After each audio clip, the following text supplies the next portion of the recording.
ચૌહાણે કહ્યું કે આ ચૂંટણીએ મને ઘણું બધું શીખવ્યું। આ વિધાનસભાનું પરિણામ જાહેર થઈ ગયું છે। આ વાવની અંદર છેલ્લી ઘડીએ જ્યારે પ્રભારી તરીકે અર્જુનસિંહ સીધો પ્રશ્ન ટૂંકા જ સમયમાં તમને પ્રભારી મૂકવામાં આવ્યા, કેવું ચેલેન્જ હતું ને કઈ રીતે જીત્યા? ભારતીય જનતા પાર્ટીના કાર્યકર્તા માટે કોઈ ચેલેન્જ હોતી નથી।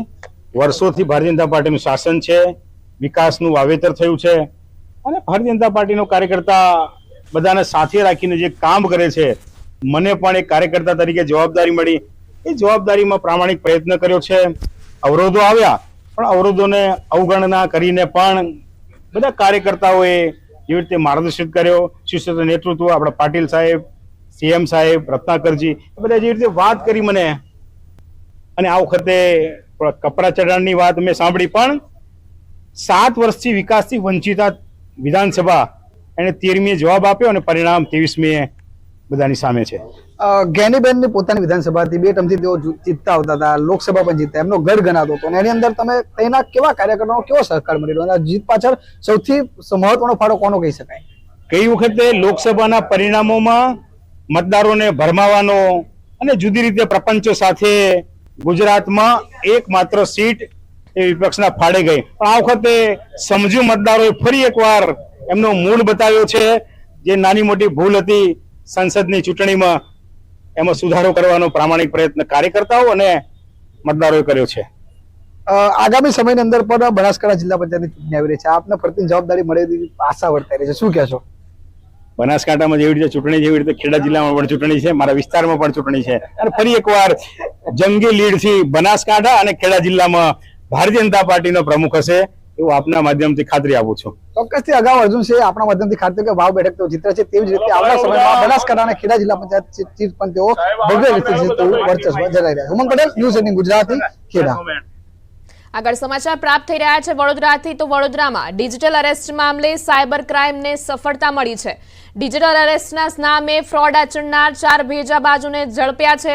ફરિયાદી તબીબને ડિજિટલ અરેસ્ટ કરીને પડાવી હતી લાખોની રકમ। ઝડપાયેલા આરોપીઓ મુંબઈ, સુરત અને અમદાવાદના હોવાનું ખુલ્યું। ફરિયાદી તબીબ પાસેથી શખ્સોએ 32,50,000 પડાવ્યા હતા। આરોપી અબનુ સિયાદ અને અશરફના એકાઉન્ટમાં પૈસા ટ્રાન્સફર થયા હતા। અન્ય 2 આરોપીઓએ મળેલી રકમમાંથી કમિશન મેળવ્યું હતું।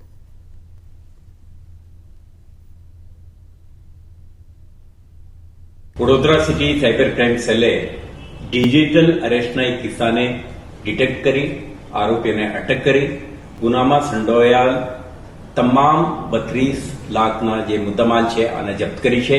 આમાંથી 3 લેસન છે આપણા માટે।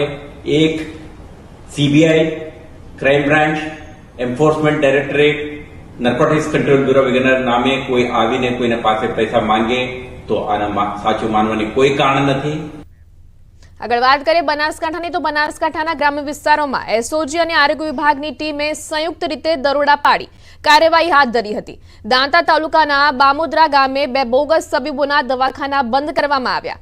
ખુશી ક્લિનિક અને વાઘેશ્વરી દવાખાનાના બોગસ તબીબ સામે કાર્યવાહી કરાઈ।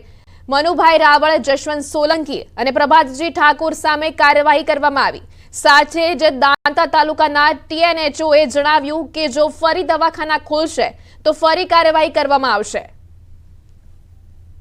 વિસ્તાર ખાતે આવેલ મોટા બામોદરા ગામ ખાતે 2 દિવસ પહેલા આરોગ્ય વિભાગની ટીમ તથા એસઓજીની ટીમને હકીકત મળી કે ડિગ્રી વગર લોકોની સારવાર કરતા હોય તેવા તબીબોને બોગસ ડિગ્રીવાળા તબીબોને એસઓજી તથા આરોગ્ય વિભાગની ટીમ દ્વારા પકડી પાડી અને હળાદ પોલીસ સ્ટેશન ખાતે લાવી કાયદેસરની કાર્યવાહી કરી અને ગુનો દાખલ કરી અને સોંપેલો હોય, જેથી આગળની કાર્યવાહી હાલમાં ચાલુ છે।